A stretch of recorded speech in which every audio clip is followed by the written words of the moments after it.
Kalau kamu tidak vaksin, maka kamu tidak bisa kemana-mana.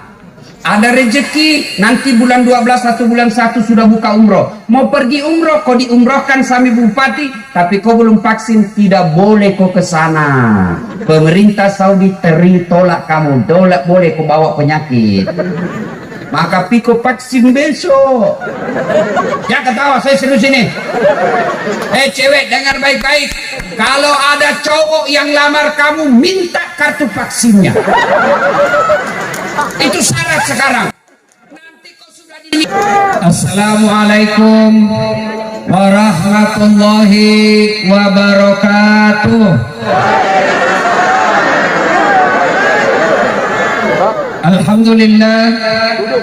Alhamdulillahi rabbil alamin. Wa bihi nasta'inu ala umurid dunya waddin. Ashhadu an la ilaha illallah wa ashhadu anna Muhammadan abduhu wa rasuluh. Allahumma salli ala sayyidina Muhammad wa ala alihi wa sahbihi ajma'in. Amma ba'd. Faqad qala Allah subhanahu wa ta'ala fi kitabil karim. Bismillahirrahmanirrahim. Ya ayyuhalladzina amanu dukhulu fis silmi kaffatan wa la tattabi'u khutuwatis syaitan innahu lakum adu mubin. Wahai orang-orang yang beriman, bertakwalah kalian kepada Allah dengan sebenar-benarnya takwa, dan janganlah kalian mati kecuali dalam keadaan beragama Islam. Ayat ini Jumat kita dengar ketika khutbah Jumat. Apabila ada pengumuman di kantor bupati, harus diulang-ulang pengumuman tersebut. Berarti pengumuman itu sangat penting. Kalau ada ayat yang harus diulang dan diperdengarkan setiap Jumat, berarti ayat ini sangat penting. Dan rasa-rasanya ayat ini susah diterima akal. Jangan kamu mati. Berarti mati kau yang ngatur. Jangan kau mati ya. Berarti mati mau-mau. Padahal mati mau atau tidak, tiba saatnya pasti mati. Orang kaya, orang miskin, raja-raja, rakyat biasa, janda, semua mati. Berarti yang jadi masalah bukan mati. Jangan juga kau lihat-lihati janda. Berarti yang jadi masalah bukan matinya. Yang jadi masalah bagaimana keadaanmu mati. Illa wa antum muslimun, kecuali matimu dalam keadaan beragama Islam. Berarti ayat ini Allah ingin menginformasikan, wahai masyarakat di Kabupaten Bima, hati-hati kalian. Agamamu Islam, ngakumu Islam, KTP-mu Islam, tapi belum tentu kau bisa mati dalam keadaan beragama Islam. Adakah orang Islam yang matinya tidak Islam? Banyak. Insya Allah kita tidak akan mati dalam keadaan mencuri. Insya Allah kita tidak akan mati dalam keadaan korupsi. Tapi yang bisa membuat kita mati kafir, hubbi aklil haram, baru saja dia makan barang haram. Contoh aja ini, jangan kau marah. Contoh sabung ayam. Ada juga di Bima. Belen-belen. Sabung ayam sembunyi didapat sama polisi. Ini judi ilegal, dikejar sama polisi. Jangan lari, masih lari juga. Kejar, tidak bisa dikejar. Kenapa? Polisi besar perutnya. Ada juga itu polisi besar perutnya toh. Tapi bukan polisi Indonesia, itu polisi film India. Polisi Indonesia gagak. Coba lihat Pak Kapolres. Dikejar, masih lari, terpaksa polisi tembak peringatan ke langit. Tembak satu kali, masih lari. Tembak lagi 2 kali ke langit, masih lari. Tembak 3 kali, terpaksa ditembak kakinya. Tembak kakinya, tung. Kakinya ditembak, kepalanya dia kena. Saya tanya teman ke polisi, bagaimana caranya itu kepala kakinya kok tembak, kenapa kepalanya dia kena? Nah jauhnya jaraknya itu. Nah bilang soalnya waktu ditembak dia jongkok. Ini polisi film India, bukan polisi Indonesia. Cowok, jangan kau musuh polisi. Kau kira enak hidupmu kalau tidak ada polisi? Dek, hilang motormu, siapa kau cari? Siapa? Satpol PP. Udah ketemu. Ayo, bapak-bapak, rumah dirampok, anak diperkosa, istri dibunuh, harta dijarah. Bapak cari siapa? Siapa? Pak Imam. Udah kau dapat. Siapa kau cari? Polisi. Makanya jangan musuhi polisi. Dan kita bisa tablik akbar malam ini karena diizinkan polisi. Kalau polisi tidak izinkan kamu, tidak jalan acara. Tiba-tiba polisi bilang tidak boleh kumpul. Wabillahi taufiq wal hidayah. Makanya jangan musuhi polisi. Polisi juga jangan musuhi ulama. Karena kalau kau mati siapa bungkus kau? Iya toh? Maka yang baik polisi jaga ulama, ulama doakan polisi, bersinergi membangun Bima. Ya. Tapi ada polisi nakal Ustaz. Kau melanggar. Kau tidak lihat di rambu-rambu. Saya lihat Pak. Kenapa kau langgar? Saya tidak lihat Bapak. Kenapa kau tidak lihat saya? Bapak sembunyi di tikungan. Ah, kata polisi, saya tilang kamu. Kenapa Bapak tilang saya? Kau pembohong. Maksudnya pembohong apa Pak? Itu motormu Honda, jaketmu Yamaha. Itu kalau polisi sudah marah sama kau, dia carikan kau pasal. Makanya jangan musuh polisi. Iya toh? Ya. Itu tadi polisi film India. Wakalaidan. Bismillahirrahmanirrahim. Ya ayyuhalladzina amanu dukhulu fis-silmi kaffatan wa la tattabi'u khutuwatis syaitan innahu lakum adu mubin. Wahai orang-orang yang beriman, masuklah engkau ke dalam Islam secara sempurna. Jangan Islam pencitraan, jangan Islam pil caleg, jangan Islam pilkada. Coba seandainya mau pil caleg ini, banyaknya caleg datang, biar tidak diundang naik semua di panggung. Itu kalau mau dicoblos, sekali sudah dicoblos tidak ada yang hadir. Ada begitu di Bima? Ada. Kau salah, kenapa kau pilih? Makanya jangan kau pilih yang pembohong. Oh, kalau mau dipilih dia pasang balihonya, kepalanya dibawa, siap jungkir balik untuk rakyat. Red. Jangan Islam seperti itu. Islam pencitraan namanya. Dan janganlah engkau ikuti langkah-langkah setan, karena sesungguhnya setan itu musuh yang nyata bagi kalian. Musuh kalian bukan polisi, musuh kalian bukan tentara, musuh kalian bukan pejabat, musuh kalian bukan ulama, musuh kalian adalah setan, di mana setan itu musuh yang nyata bagi kalian, kata Allah. Dan ternyata malam ini banyak juga setan berkeliaran. Setannya bukan pocong, bukan uka-uka, tapi apa setan yang ada di tengah-tengah kita bentuknya handphone. Orang sudah ceramah masih sibuk. Setan itu mengalihkan perhatian. Apa kau rekam?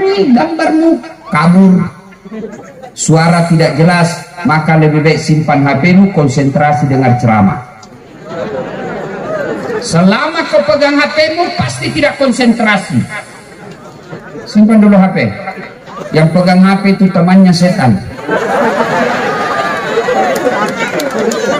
Kalau sudah dikasih tahu juga, belum juga dimatikan HP-nya, bukan lagi temannya setan, dia sudah nenek moyangnya setan. Woi, simpan dulu HP-mu. Jaga kok. Jangan dulu ada siaran langsung, jangan dulu siaran langsung. Apalagi kau syuting Pak Kapolres, kasihan dia. Simpan HP, oke? Bismillah. Tidak ada yang rekam, bisa? Bisa?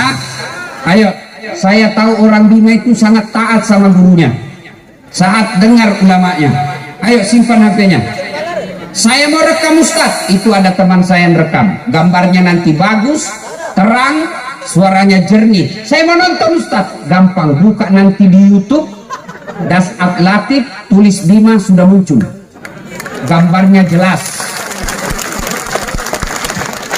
Jangan ada yang siaran langsung, nanti ada keselewa mulut saya, viral lagi.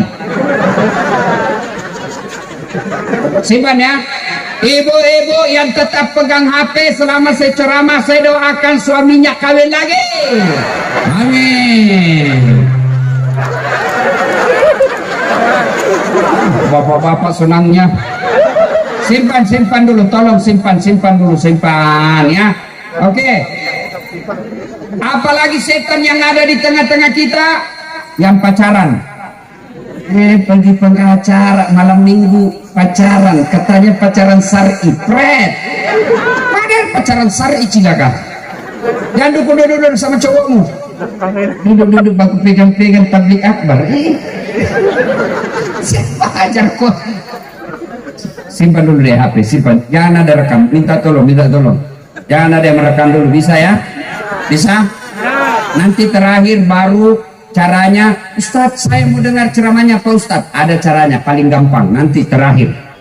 Ya, bisa? Bisa? Oke. Wa qala idzan, bismillahirrahmanirrahim. Innallaha wa malaikatahu yusalluna 'alan nabi. Ya ayyuhalladzina amanu sallu 'alaihi wa sallimu taslima. Sesungguhnya Allah dan para malaikatnya bersalawat kepada Rasulullah Muhammad SAW. Maka wahai orang-orang yang beriman, bersalawatlah kalian kepada Rasulullah dengan sebaik-baik salawat. Suatu kali Nabi lagi duduk-duduk dengan malaikat Jibril. Tiba-tiba Nabi melihat ada malaikat 1 juta jari-jarinya. Bayangkan adik-adik, 1 juta jari-jari. Adik-adik berapa jari-jarinya? 10. Cacat tuh itu. 20 ada kakinya. Masa kaki ada jari-jarinya? Ya, ini malaikat 1 juta jari-jarinya. Nabi kagum, lalu bertanya kepada Jibril, wahai Jibril, malaikat apa itu? Banyak betul jari-jarinya. Jibril menjawab, itu malaikat pencatat air ketika hujan. Ada yang bisa catat air ketika hujan? Ada? Ada? Pak Satpol bisa catat air hujan? Tidak bisa. Kenapa tidak bisa? Banyak, bareng-bareng jatuhnya dan laju, tidak bisa dicatat. Lalu Nabi bertanya kepada malaikat, wahai malaikat, betul kau mampu mencatat air ketika hujan? Ya, kucatat yang jatuh di laut, kucatat yang jatuh di gunung, kucatat yang jatuh di darat. Tak setetes pun yang tidak kucatat. Makanya Allah kasih saya begitu banyak jari. Kalau malaikat ini berkata, ya Muhammad, ada satu yang tidak bisa kucatat. Kenapa? Lebih banyak dari jumlahnya air hujan. Kenapa? Apa gerangan? Ketika umatmu berkumpul di lapangan, berkumpul di masjid, berkumpul di satu tempat, lalu mereka berselawat bareng-bareng, saya tidak bisa mencatat betapa banyak pahala yang Allah turunkan di tempat itu. Maka kalau Bapak Ibu tidak bisa memperbanyak amal dengan tahajud, tidak bisa memperbanyak amal dengan sedekah, tidak bisa memperbanyak amal dengan Senin Kamis, tidak bisa memperbanyak amal dengan umroh tiap tahun, maka ketika kumpul seperti ini bersalawatlah kepada Nabi, karena di situ Allah lebih banyak pahalanya daripada air hujan. Maka saya mau ajak selamat. Bisa? Coba ini sound sistemnya, teknisinya.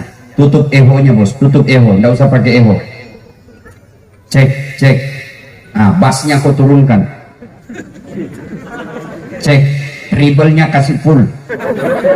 Cek. Oke. Ayo kita selawat bareng-bareng.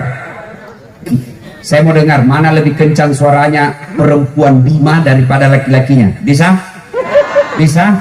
Nah, maka yang berjenis kelamin laki-laki kau diam dulu. Yang perempuan dulu kita dengar. Maka bingunglah yang bencong.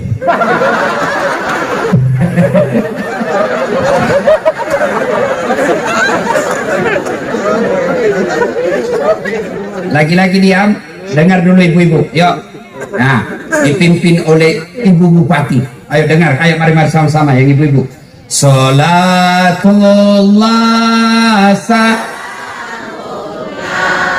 ala toha rasulillah. Salatullah salam ala yasin. Itu bukan kencang, itu namanya sahdu. Makanya adik-adik cewek kalau kau ditelepon sama laki-laki, ibu-ibu janda kalau kau ditelepon suaminya orang, jangan mendayu-dayu. Assalamualaikum. Waalaikumsalam. Di mana orang tidak nafsu sama kamu? Lagi di mana, Dek? Di rumah aja, Kak. Lagi ngapain? Celedak. Coba kalau kau ditelepon sama cowok, tegas suaramu. Assalamualaikum. Waalaikumsalam. Lagi di mana? Di kantor. Lagi bikin apa kau tanya-tanya? Enggak diteleponnya, lagi kau besok itu. Sangarnya ini. Waalaikumsalam. Ibu-ibu diam, kita dengar laki-laki. Ayo, yang berjenis kelamin laki-laki. Ayo, jangan mempermalukan jenis kelamin kita, bos. Ayo, kencangkan suara, ayo. Salatullah salamullah ala toha rasulillah. Salatullah salamullah ala yasin habibillah. Mantap. Nah, kalian diam semua, kita dengar di atas panggung. Dan ya gaya-gaya di sini nggak dengar selawatnya. Ayo Pak Kapolres. Sholat. Hai, lobe. Ini mau digali.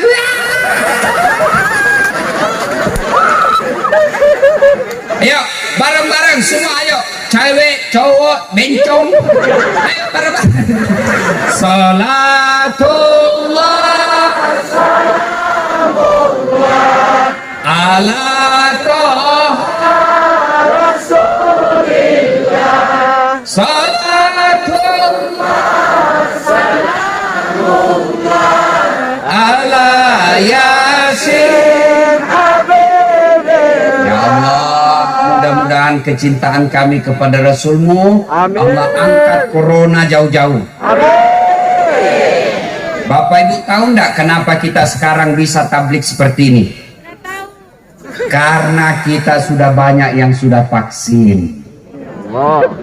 Kalau kamu tidak vaksin, maka kamu tidak bisa kemana-mana. Ada rezeki, nanti bulan 12 atau bulan 1 sudah buka umroh. Mau pergi umroh, kau diumrohkan sama Bupati, tapi kau belum vaksin, tidak boleh kau ke sana. Pemerintah Saudi tolak kamu, tolak boleh kau bawa penyakit.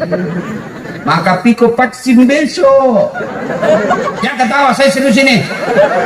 Cewek, dengar baik-baik. Kalau ada cowok yang lamar kamu, minta kartu vaksinnya. Itu syarat sekarang. Nanti kau sudah dinikahi, dibawakan kau virus di rumahmu. Dan adik-adik sekalian yang mau sekolah tinggi-tinggi keluar dari Bima, mau ke Jakarta dapat beasiswa, mau ke Makassar dapat beasiswa, mau ke Timur Tengah dapat beasiswa. Tapi kalau kau tidak vaksin, tidak boleh kau terbang. Itu syarat. Kenapa Ustadz Dasar bisa sampai ke sini? Karena saya sudah vaksin. Kalau saya tidak vaksin, meskipun saya ustadz, meskipun kuat doa, meskipun tahajud tiap malam, tapi begitu menaik vaksin, mana surat vaksinnya Pak Ustadz? Tidak ada. Mohon maaf, kau mundur.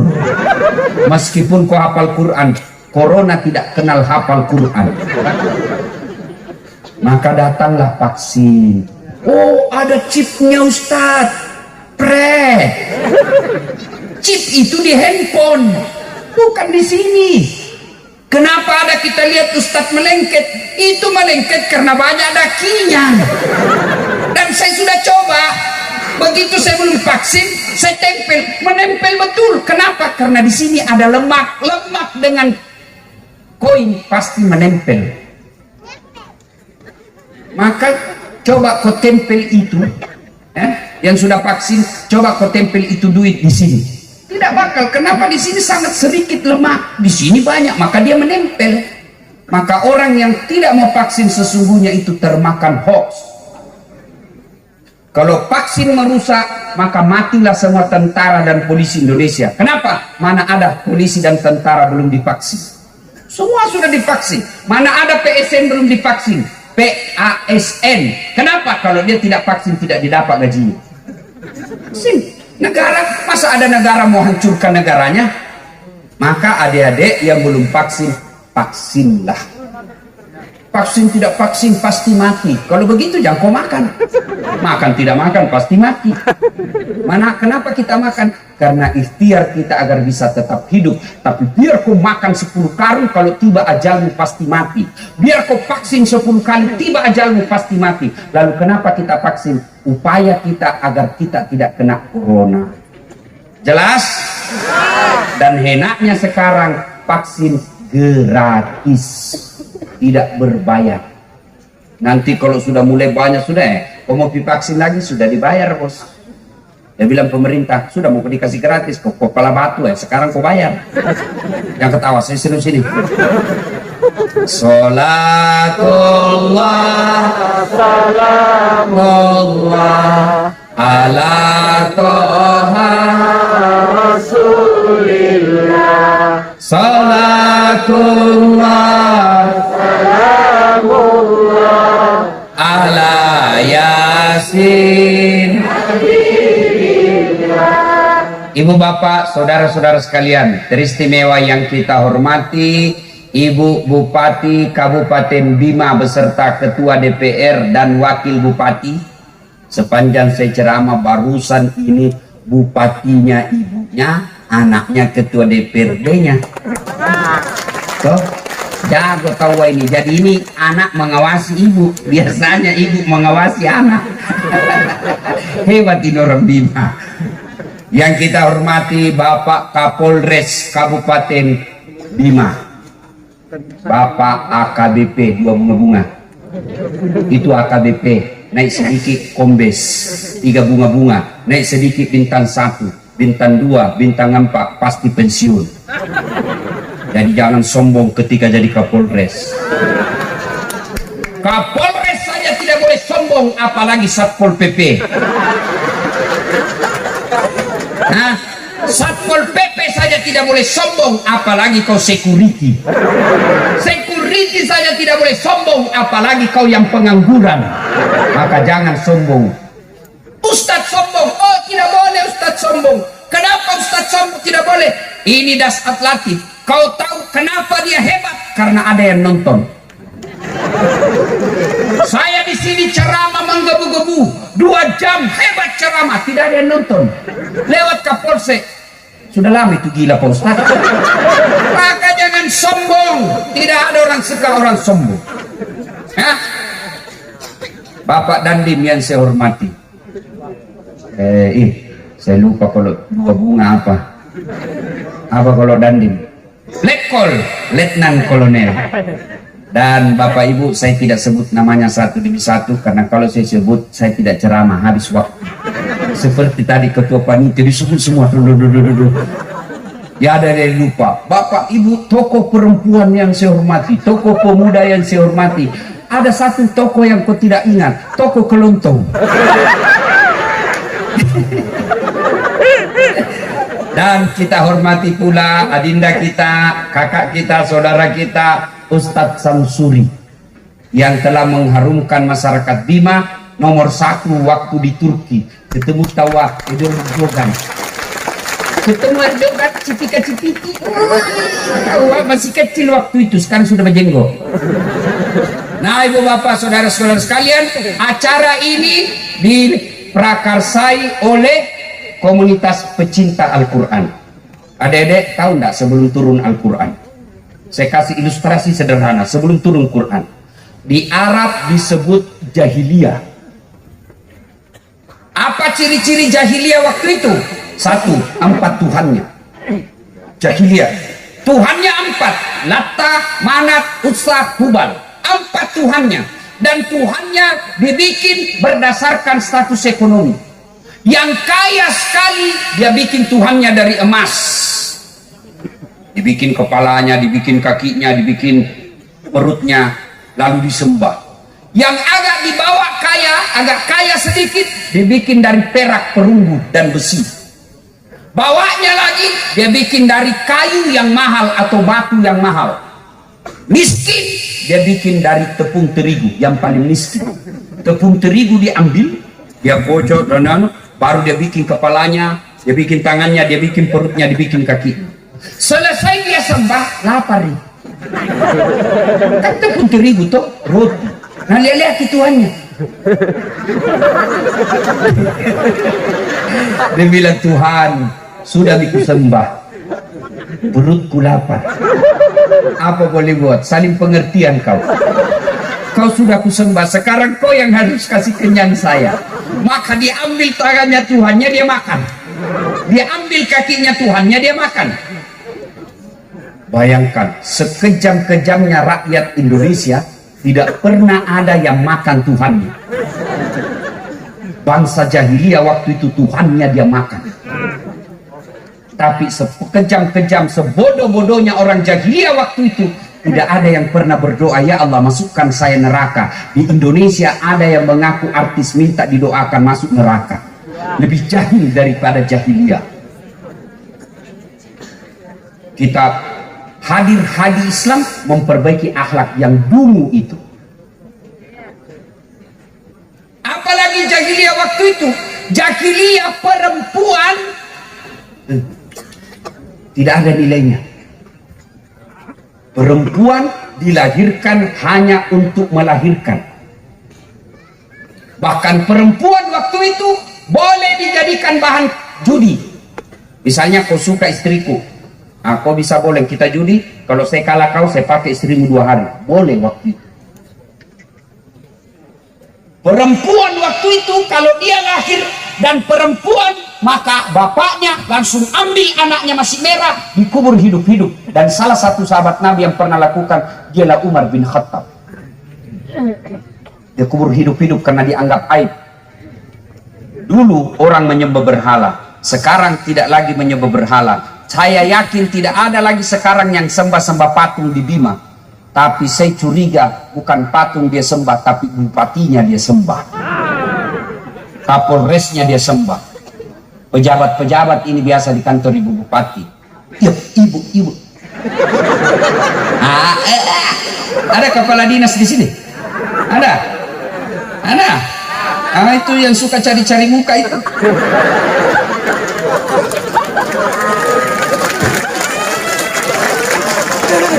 Dia barang salah. Siap, sudah betul ibu. Ya. Tak laku nih zaman begitu sekarang. Kalau mau kau jadi kepala dinas, tunjukkan kualitas otakmu. Jangan kepala dinas karena tim sukses. Akhirnya apa? Jadi kepala dinas. Ada begitu di sini. Ya, mudah-mudahan dapat hidayah dia. Ya. Ada di sini anggota polisi. Nah, yang mau kau cari muka sama Kapolres. Kapolres ada mutasinya. Tapi kau jadi polisi yang baik, biar atur Allah yang atur hidup. Adik-adik, kecil buat dunia, kecil buat Allah. Jangan sembah manusia. Jangan cari muka sama manusia. Manusia ada kuasanya terbatas, tapi Allah tak terbatas kuasanya. Kalau cari muka sama bupati, bupati 10 tahun saja masanya. Sudah itu seperti kita rakyat biasa. Tapi Allah tidak pernah pensiun. Allah maha kuasa. Dan apa yang kau minta, Allah bisa kasih kamu. Kamu minta sama manusia, apalagi kalau dia butuhkan juga, tidak mungkin dia kasih kok. Contoh, saya senang HP. Kau datang minta HP sama saya, Ustaz minta HP-mu. Tak mau aja. Kenapa? Saya juga butuh. Allah, apa dibutuhkan Allah kepadamu? Tidak ada. Maka minta kepada Allah. Kecil jadi kepala dinas. Kecil jadi anggota DPR, tapi saya tidak terpilih Ustaz. Ada di atasku. Tiba ajalnya meninggal, kau yang naik. Kecil buat Allah, kecil buat Allah. Jangan kau sembah manusia, sembahlah Allah. Ya, saudaraku yang mau jadi pegawai negeri, jangan kau sogok. Kau lebih baik jadi pedagang kaki lima daripada kau jadi pejabat tapi sogok. Kenapa Indonesia susah sekali bangkit? Padahal kurang apa Indonesia? Lautnya luas, gunungnya banyak, sumber daya alamnya bagus. Tapi kenapa kita masih banyak orang miskin daripada orang kaya? Karena kita kadang-kala milih pejabat mau disogok. Kamu larang pejabatmu korupsi, kamu jengkel kalau kepala dinas korupsi, kamu marah kalau anggota DPR korupsi, kamu marah kalau ada bupati korupsi. Bagaimana mereka tidak korupsi? Mau dipilih dan nyogok. Kampanye, datang kampanye orang, kau bilang apa? Wane piro. Kau ketawa karena kau begitu semua.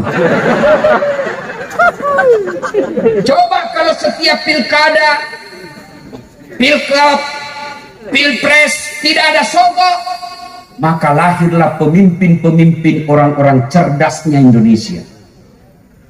Dari Bima kuliah kedokteran ke Jakarta, dari Bima kuliah ke Fakultas Pertanian Unhas, dari Bima kuliah ke UNM Universitas Negeri Makassar. Dia pulang ke kampungnya menjadi ilmuwan, lalu dia masuk ke DPR punya ilmu, jadi dia anggota DPR yang paham pertanian. Jadi dia anggota DPR yang paham ilmu kelautan. Jadi dia anggota DPR yang tahu tentang peternakan. Kenapa? Karena memang orang cerdas masuk. Tapi karena biaya politik mahal. Yang cerdas tidak punya duit. Karena biasa rata-rata yang cerdas itu anak-anak orang kurang mampu. Dan anak-anak orang kaya itu biasanya malas belajar. Akhirnya ditanya, bele-bele. Akhirnya orang-orang cerdas dari Kabupaten Bina, banyak orang cerdas tidak bisa ikut pilcaleg. Kenapa? Tidak ada uangnya kampanye. Akhirnya yang masuk hanya orang-orang yang standar ilmunya di bawah. Makanya besok-besok kalau ada pilkada, jangan kau mau disogok. Kalau kau mau bantu perbaiki negaramu, jangan terima sogok ketika ada pilkada. Gimana caranya? Kau rekam yang datang sogok, lapor Kapolres, Kapolres tangkap dia mereka. Bisa? Itu Al-Quran hadir melarang kalian disogok. Maka pegawai negeri yang masuk pegawai karena sogok, selama kau makan gajimu, selama itu kau makan uang haram. Maka jangan heran anakmu dua, satu pengedar, satu pengisap. Yang cewek dibawa lari hamil. Itu budaya jahiliyah. Maka jangan cari muka sama manusia, sembahlah Allah. Nah, kemudian apalagi budaya-budaya jahiliyah waktu itu, mereka angkuh sombong. Itu Abu Lahab, Abu Jahal, Abu Sufyan, bangsawannya jahiliyah waktu itu, Arab-Arab waktu itu. Mereka tahu apa yang disampaikan Muhammad ini benar. Mereka sadar apa yang disampaikan Muhammad barang bagus. Tapi karena mereka katakan Muhammad anak baru kemarin, saya lebih berhak. Akhirnya mereka tolak. Kenapa? Karena kesombongannya. Adik-adikku, jangan punya rasa sombong. Bapak-bapak polisi jangan sombong, bapak tentara jangan sombong, ASN jangan sombong, ulama jangan sombong. Allah tidak senang sifat sombong. Ada ustadz sombong? Ada. Mana ustadz sombong? Yang tidak mau menerima perbedaan pendapat, hanya dia merasa dirinya benar. Maulid bid'ah, masuk neraka. Taksiyah bid'ah, tidak ada pada zaman Nabi. Isra Mi'raj bid'ah, tidak ada pada zaman Nabi. Kalau kau tidak mau maulid, tidak mau Isra Mi'raj, Tidak mau taksiah, kita hormat, kita hargai. Tapi janganlah kau tuduh kami ini orang sesat. Biarlah kamu tidak mau maulid, kami hormati, kami hargai. Tapi jangan kasihan kau tuduh kami ini orang sesat. Itu ustadz-ustadz yang sombong itu. Baru belajar di YouTube 3 bulan. Ustadz laptop. Tidak pernah buka kitab. Baru 2 bulan. Habis kuotanya, paham agama setengah-setengah. Kayak dia saja punya neraka. Oh neraka. Kau panitia hari kiamat.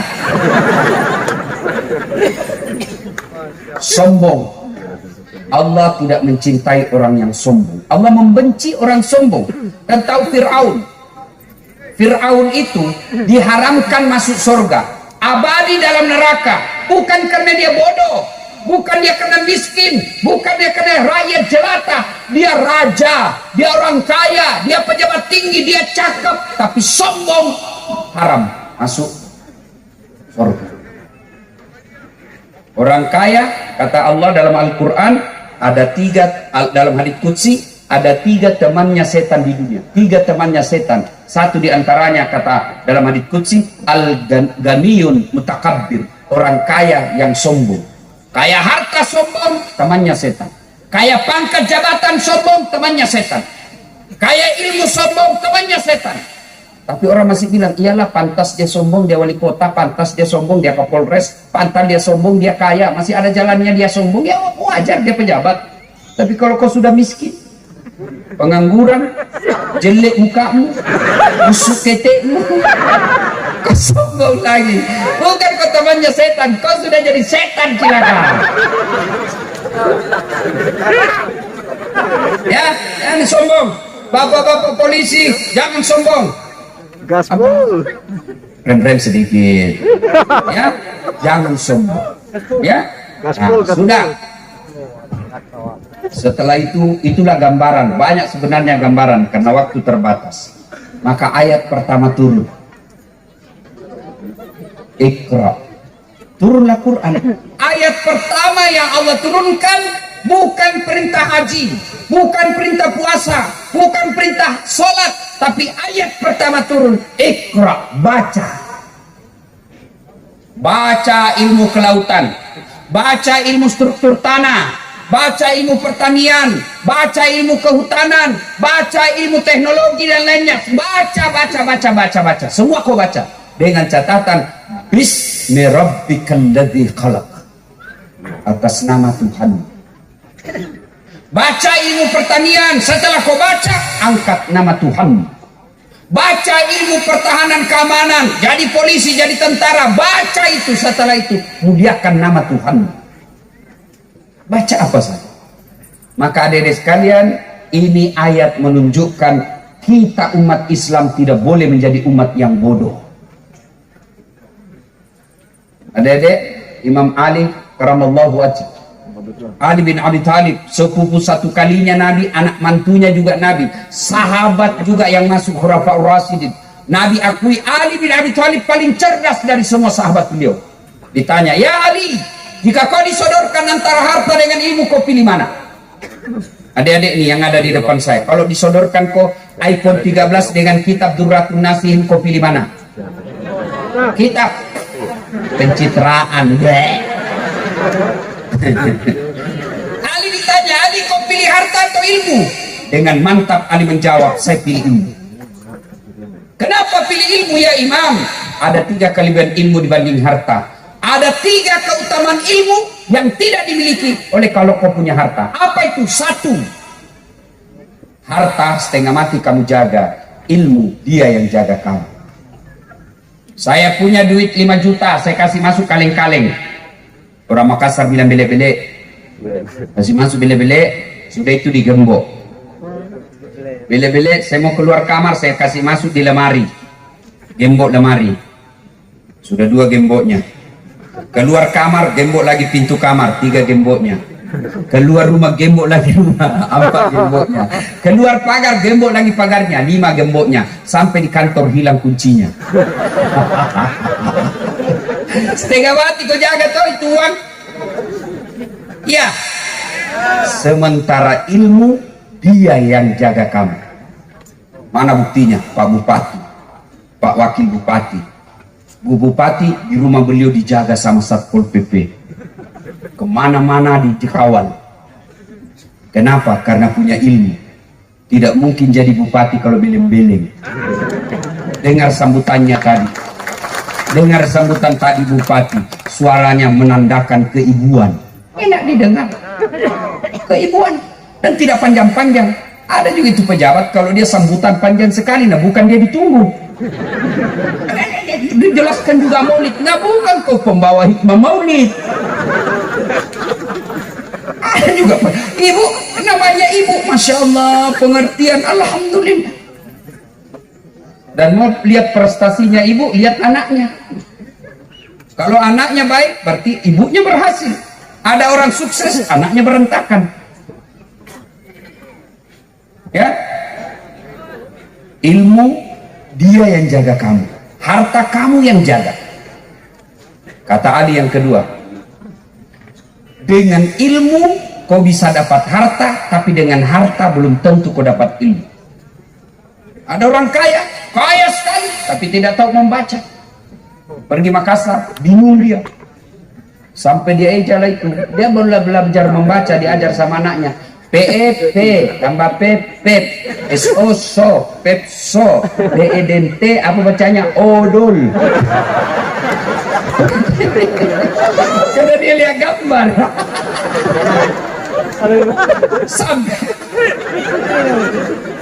Sampai di Makassar dia dibelikan es krim. Tahu es krim, Dek? Itu es lembe-lembe. Kan itu es krim itu kan kayak ada asapnya tuh. Dia makan es dia tiup.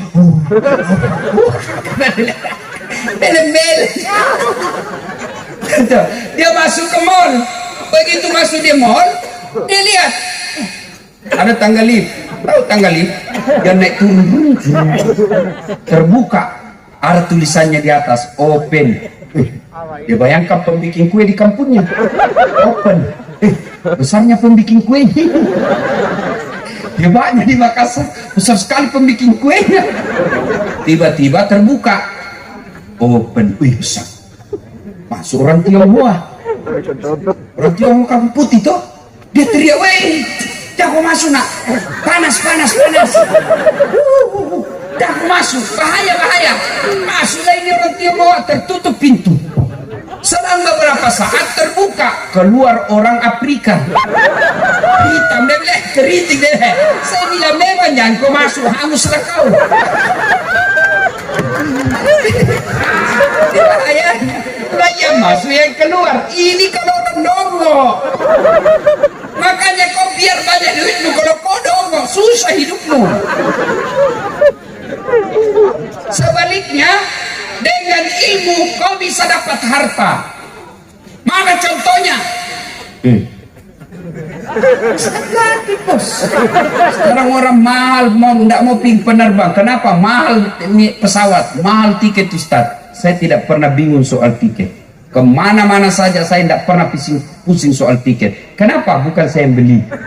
Siapa yang beli? Bupati. Bukan saya. Kalau tidak mau, tidak usah, saya tidak pergi situ. Hebatnya lagi, pergi tidak bawa uang, pulang.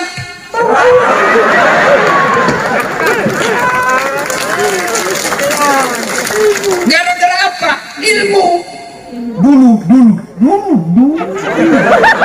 Waktu saya kecil, SD di kampung saya asli kampung. Lewat pesawat. Kita kejar kapal lalutu. Bahasa Bugis kapal lalutu, kapal terbang. Kapal lalutu. Kita kejar. Sampai karena kita lihat got, masuk kita di gotnya. Saya bilang dalam hati, bisa gitu saya nanti naik pesawat. Saya bilang waktu itu, bisa gitu saya nanti naik pesawat. Subhanallah, Allahu Akbar. Sekarang capek saya naik pesawat. Dibayarkan pula. Bahkan naik pesawat pribadi, antar jemput. Pernah sering saya diantar jemput pergi khutbah. Cuma berdua saya di atas pesawat. Gara-gara apa? Bukan karena saya gagah, tapi karena saya punya ilmu. Maka adik-adik belajar, kau belajar. Biar kau jelek, tapi kalau kau punya ilmu, kau akan jadi orang berwibawa. Saya ini ceper. Ibu Bupati tadi bilang kecil aja orang ini. Cuma ndak mau bilang lagi jelek juga. Saya akui saya tidak gagah. Saya akui saya tidak gagah. Tapi saya penuh pesona. Mana buktinya? Kasih kumpul orang anak muda di samping saya yang cakep, gagah, harum, keren. Tapi mana ketemu ibu-ibu? Saya diminta foto, Ustaz, foto Ustaz. Penuh pesona. Cuma ibu-ibu kalau foto suka minta ulang-ulang Ustaz, ulang. Kabur Ustaz, ulang dalam hatiku, mukamu yang kabur. Salatullah salamullah ala toha rasulillah. Salatullah salamullah ala yasin habibillah. Yarfa'illahu alladhina amanu minkum walladzina utul ilma darajat. Allah angkat derajatnya orang yang beriman dan berilmu pengetahuan. Mana buktinya? Coba lihat, orang-orang di atas ini orang punya ilmu. Kalian ya dibawalah kau duduk bersila. Coba lihat tadi, saya datang terlambat. Terlambat mestinya kalau tidak punya ilmu terlambat di belakang kok. Saya meskipun terlambat, di atas Pak Ustaz, di atas kursi, makan pisang, kacang seperti Pak Dandi. Kenapa? Karena punya ilmu. Maka jangan pernah kau tidak sekolah adekku yang di Lima, karena kau bilang orang tuamu miskin. Demi Allah orang tuamu miskin, Tuhanmu maha kaya. Jangan kau pernah jauh kampungku Ustaz, tidak bisa. Tidak ada yang jauh bagi orang yang punya cita-cita. Belajar kalian. Dan hebatnya orang-orang Bima, saya banyak mengajar anak-anak Bima. Saya dosen di Unhas. Hebatnya anak-anak Bima kalau pergi merantau, dia tinggal di masjid. Takbir. Dan cita-cita paling tinggi masyarakat Bima biasa selalu mau jadi guru. Maka kau belajar. Belajar. Allah janjikan orang yang belajar diangkat derajatnya. Saya kalau lihat ibu bapak saya orang miskin, tidak mungkin saya bisa tinggi sekolah. Dedek dengar tadi gelarku. Oh, jarang-jarang seperti itu. Bener bos, dengar tadi namanya Doktor Dasat Latif, SOS, SAG, MSI, PhD. 5 gelarnya. Bukan. Apa sebabnya? Karena saya memang hobi sekolah. Orang tua aku miskin, tapi dah bilang bapakku enak. Tomatoamu kasiasi, bahasa Bugis. Tapi pungalatala sobi. Enak. Bapakmu miskin, tapi Allah maha kaya. Tidak ada keluargamu pejabat, tapi kalau Allah tolong kau tidak ada yang mustahil. Nah, sekolah, belajar, belajar, belajar. Ini yang pertama pesan Quran, belajar. Yang kedua, adik-adik sekalian, kalau kau sudah belajar dengan baik, akhlak dimuliakan. Biar tinggi ilmu, biar tinggi jabatan, kalau kau tidak punya akhlak, tidak ada nilaimu di sisi Allah. Maka banyak saya lihat adik-adik tinggi bacaannya, hebat Qurannya, tapi ketika duduk berjamaah sama orang tua kadang-kala dia tidak punya adab. Mana itu biasa di masjid toh. Kita dulu kalau kita tahu diri, kita anak-anak ya di belakang, kasih orang tua di depan. Sekarang mentang-mentang baru belajar agama 2 hari, 2-3 bulan, masuk di depan, duduk di samping, paling depan, karena dia bilang saf paling depan, paling utama.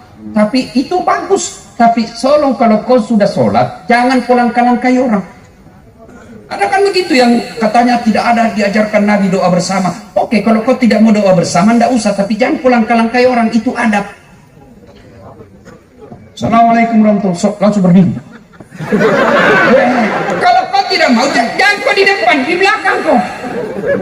Kalau kau tidak mau berdoa bersama, oke, tidak usah kau doa bersama. Tapi hargai orang yang lagi zikir. Dia lagi berusaha menyambungkan hatinya dengan Tuhannya, lalu kau langkah-langkai. Di mana kau belajar adab? Puncak dari semua ilmu adab. Maka adik-adik, banyak bacaan, tinggi hafalan, bagus dia punya hafalan, bacaannya baik, tapi rendah adabmu. Tidak ada. Nabi pernah ditanya, ya Rasulullah, untuk apa kau diutus ke muka bumi? Bukan mencerdaskan kehidupan bangsa saja, tapi apa? Liutammimal makarimal akhlak, memperbaiki akhlak manusia. Makin tinggi ilmumu, makin rendah hatimu. Pepatah kita orang dulu mengajarkan, gantungkan cita-citamu setinggi bintang di langit, tapi rendahkan hatimu seperti mutiara di dasar laut. Apa yang kamu sombongkan dengan ilmu?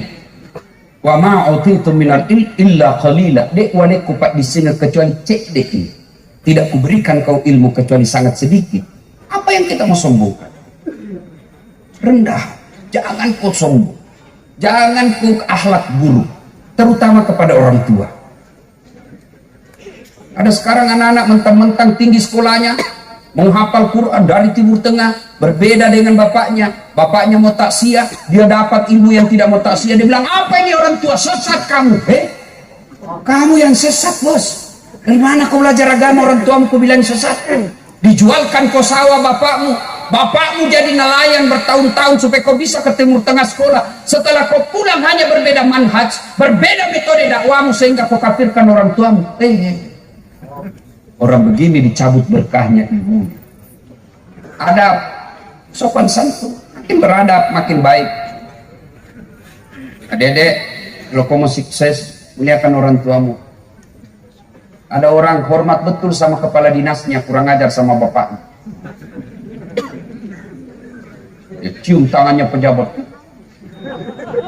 sama bapaknya tidak pernah cium tangan. Adab, muliakan tetangga. Kita punya adab. Bagaimana adab bertetangga? Jangan kau ganggu. Kalau kau tidak bisa kasih duit, jangan kau rusak perasaannya. Kalau tidak bisa kau bersedekah dengan membangunkan dia rumah, memberikan dia duit, memberikan dia makanan, maka sedekah dengan tidak mengganggu perasaannya tetanggamu. Itu akhlak. Bagaimana akhlak bertetangga? Coba dengar akhlak bertetangga. Itu Nabi mengajarkan, kalau kau bertetangga dan kau tanam mangga di sini, ada pohon kau tanam, lalu dahan rantingnya menyeberang ke pagarnya tetangga, maka yang menyeberang haknya tetangga, bukan hakmu. Meskipun kau punya itu mangga. Saya ditanya mahasiswaku, bagaimana kalau istrinya tetangga menyeberang? Nah, itu saya tanya sama Kapolres. Nah, itu adab. Nah, berikutnya inti sembah Allah. Qul huwallahu ahad. Sembah Allah. Dan puncak penyembahan kita kepada Allah itulah sholat 5 waktu. Tidak ada gunanya kalian datang tablik seperti ini. Tiap malam kalian tablik, tiap malam putar ceramahnya Ustaz Dasar, tapi kalian tidak sholat, tidak ada gunanya. Ada biasa pemuda bilang, oh tidak penting sholat, yang penting itu hatimu dong. Biar kau tidak sholat, yang penting hatimu. Kalau orang tanya begitu, tanya siapa nabinya? Siapa nabinya? Nabi Muhammad paling baik hatinya, Nabi Muhammad paling akhlaknya paling mulia. Beliau tetap sholat. Apa biasa membuat orang tidak sholat? Ada yang malah sholat di sini bilang, ayo, apa alasan kutangkis kau ini malam? Apa? Jangan ketawa, serius orang ini. Apa alasan tidak mau sholat? Cantik Ustaz, gagah Ustaz. Ada kalah gagah Nabi Yusuf? Itu Nabi Yusuf dites kegagahannya. Ibu-ibu disuruh ngiris-ngiris bawang, dikasih bawang, dikasih pisau, lewat Nabi Yusuf. Begitu gagahnya Nabi Yusuf, semua orang terpesona. Dan tanpa dia sadari, begitu terpesonanya, dia terhipnotis dengan gagahnya Yusuf. Dia iris tangannya, dia tidak rasa. Ada yang bisa begitu gagahnya? Jangankan teriris, bau ketek aja kita bisa rasa. Ya, Nabi Yusuf gagah tetap beribadah kepada Allah. Saya sakit Ustaz. Adakah kalah sakitnya Nabi Ayub alaihissalam? Ayub alaihissalam seluruh tubuhnya dimakan ulat, tapi beliau tetap sujud beribadah kepada Allah. Kamu baru sakit gigi, sariawan. Kalau salat sariawan lah kau.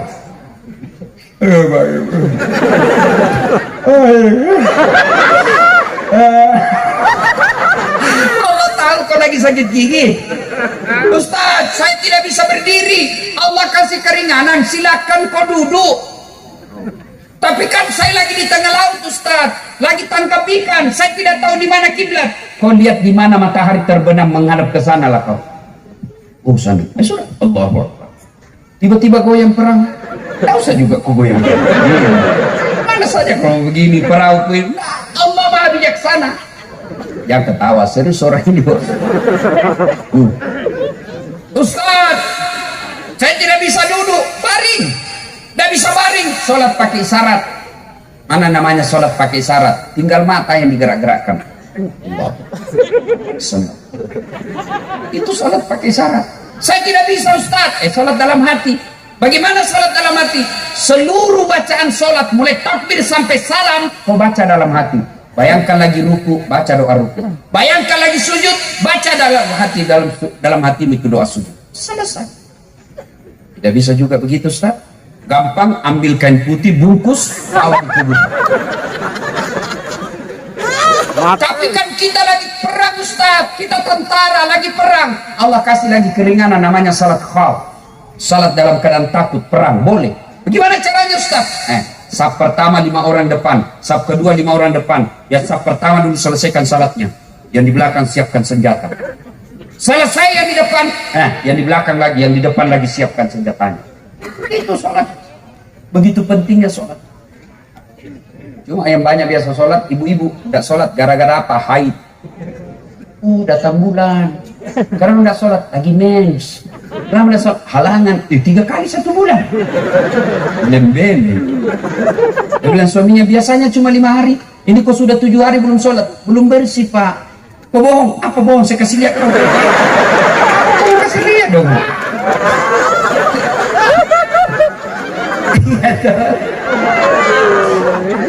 Apalagi biasa perempuan banyak tidak sholat gara-gara make up, pesta pengantin, mukanya coklat, biru, krem, abu-abu, kayak orang sudah tabraknya listrik. Ada lagi lebih-lebihnya sedikit di sini. Kenapa ada lagi lebihnya? Dia bilang seperti artis Korea. Artis Korea baru duduk tinggal lah. Iya tahu. Oh jilbabnya jilbab sakaratil maut.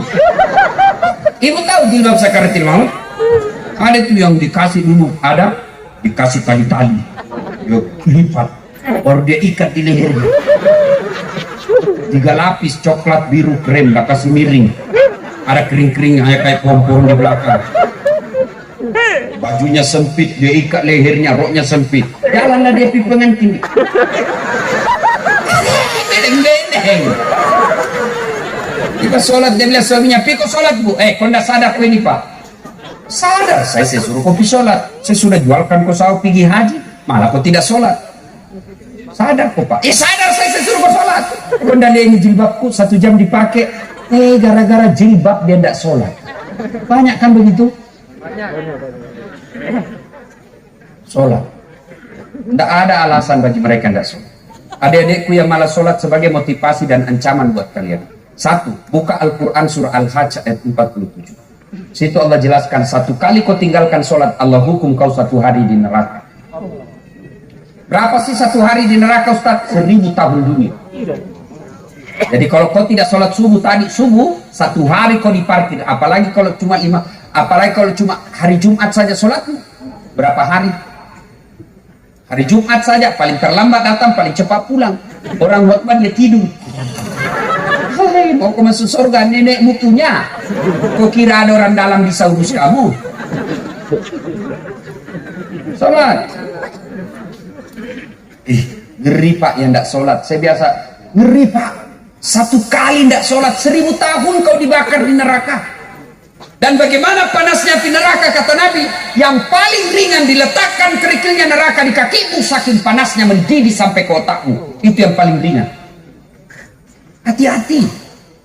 Ada polisi ditugaskan ke Papua, tidak nyaman, masih ada pilihanmu. Apa? Pensiun dini. Apa? Pilkada, pegawai negeri, di salah yang dia dukung, kalah yang didukung, yang tadinya kepala dinas menjadi staf ahli. Ahli yang tidak ada stafnya. Masih ada pilihan apa? Pensiun dini. Tapi demi Allah, kalau kalian mati tidak punya persiapan masuk di kubur, senang tidak senang, tinggal kau di situ. Tak boleh kau keluar lagi. Kalau kau keluar, lari semua satu kampung.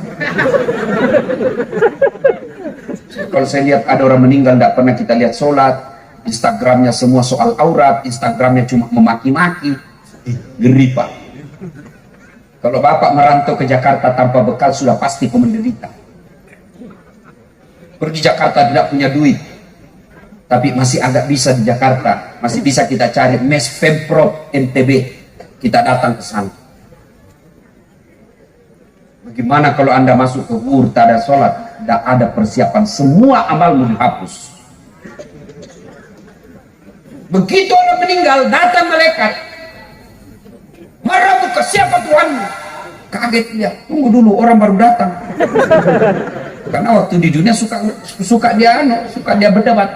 "Marabuka, siapa Tuhanmu?" Kaget dia, tak jawab, "Ketuhanan yang Maha Esa." Langsung disemes. Salatullah salamullah ala toha rasulillah. Salatullah salamullah ala yasin habibillah. Saya sholat Ustaz, tapi rasa-rasanya hidupku tidak pernah lepas dari masalah. Koreksi sholatmu, barangkali kau sholat tapi sholatmu main-main. Allahu Akbar. Alaihim. Iya kana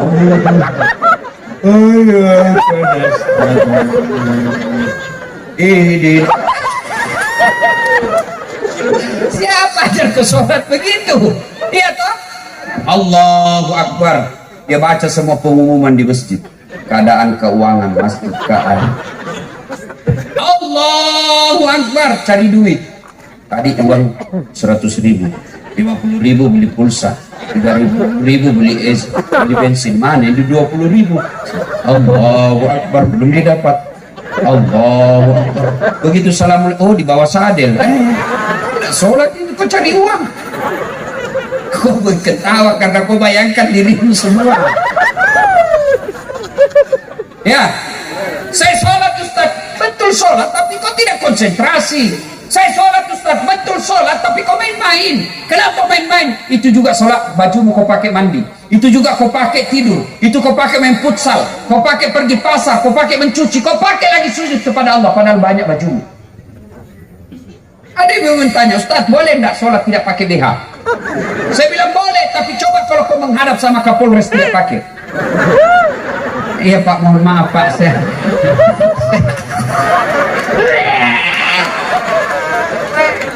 boleh tapi tidak beradab namanya. Ibu Bupati pasti jengkel, kurang ajar betul ini. Maka ayo, kalau anda masih susah-susah hidup, koreksi sholatnya. Koreksi sholat, itulah pentingnya berjamaah. Kalau kita berjamaah insya Allah lebih khusyuk. Kalau salah imam yang tanggung, salah imam, makmum yang tanggung, salah imam, salah makmum, sab dan jamaahnya dinilai Allah. Maka datang kau berjamaah. Alhamdulillah di masjid ini sini panjang lepak, di Bima ini ramai sholat jamaah, terutama kalau subuh. Alhamdulillah, apalagi kalau subuh Pak, penuh masjid sampai di luar, tidak ada di dalam.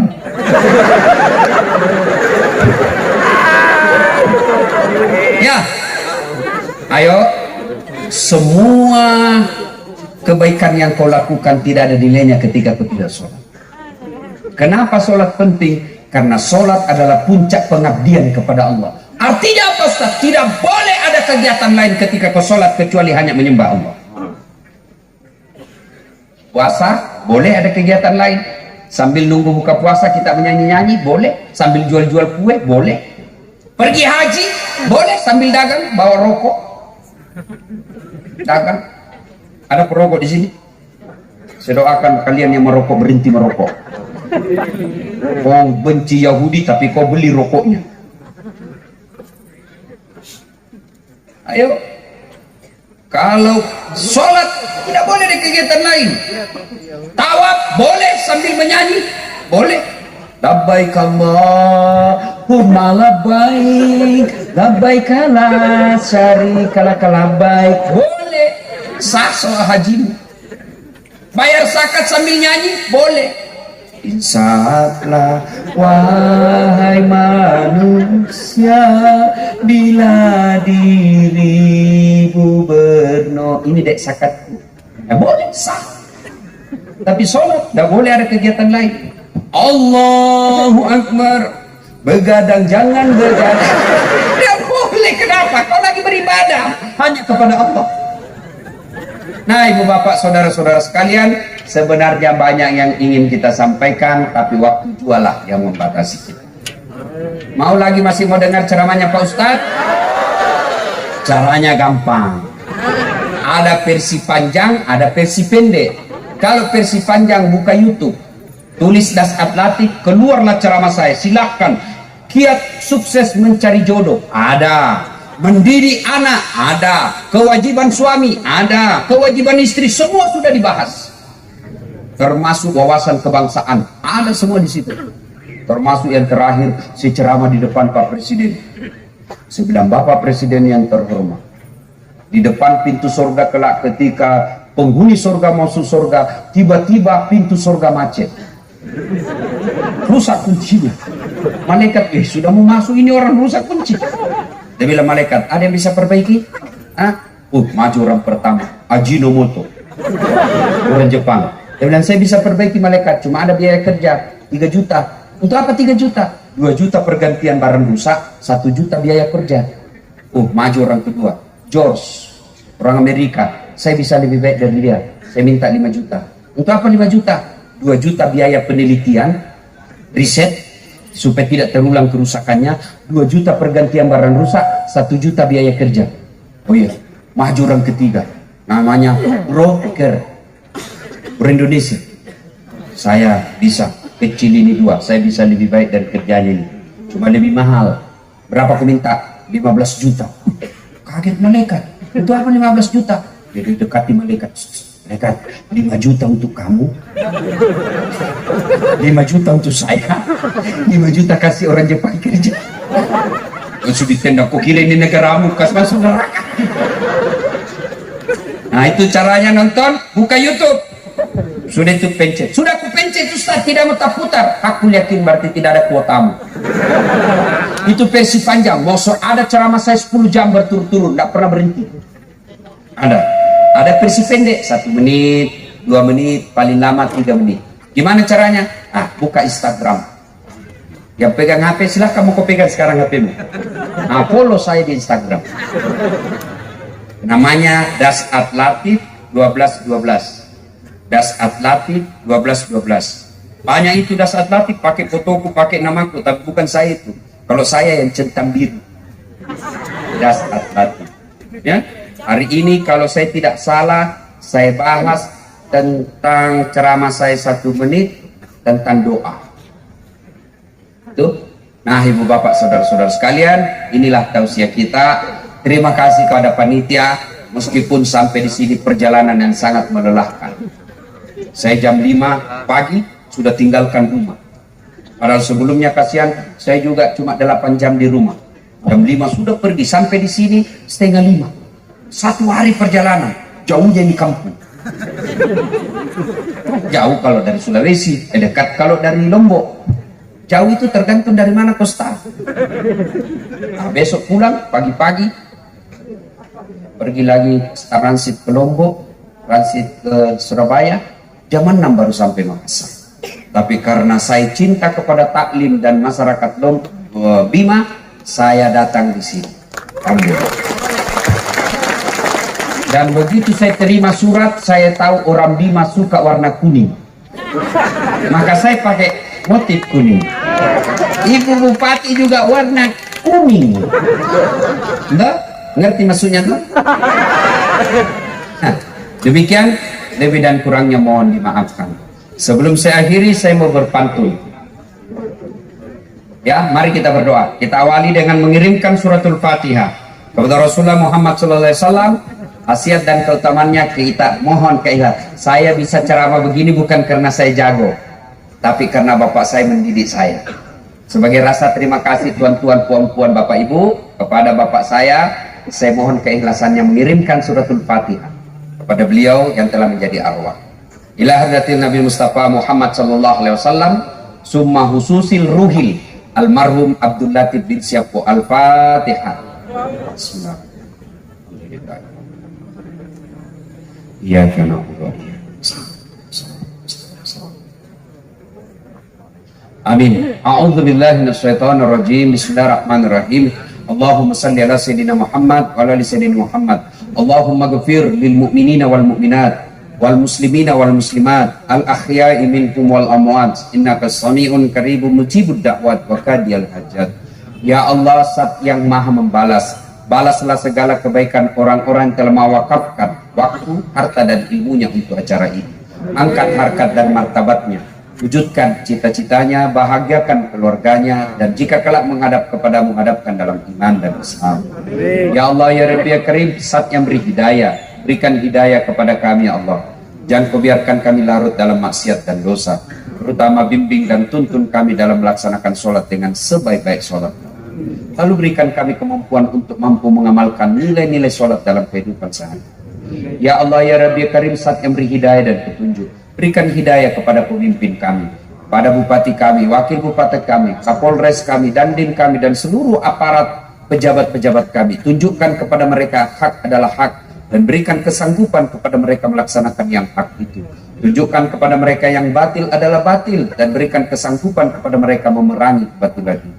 Rabbana la tuzigh qulubana ba'da idh hadaitana wa hab lana min ladunka rahmah innaka antal wahhab. Ya Allah, jadikan langkah-langkah kami datang ke tempat ini sebagai amal kebaikan di sisi-Mu.